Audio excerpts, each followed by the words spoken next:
Aniya na ang mga dagkong balita karong adlaw sa One Mindanao.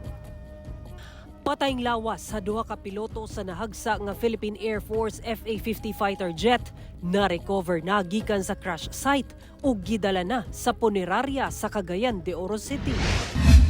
Usa ka gatos ka mga balay sa barangay Lubugan sa Davao City naabo sa sunog. Tulo ka residente nakahiagom og mga paso sa lawas.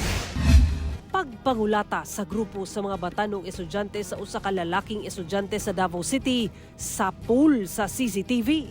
Mga ginikanan sa mga estudyanteng nalambigit sa kagubot, gipatawag na sa eskwelahan. Usa ang patay ug 11 ang sabdan, lakip ang driver dihang nahulog sa pangpang ang usa ka minivan sa Villanueva, Misamis Oriental. Usa ka lalaki patay human makuryentehan sa live wire samtang nagpintura sa usa ka building sa Labangan, Zamboanga del Sur.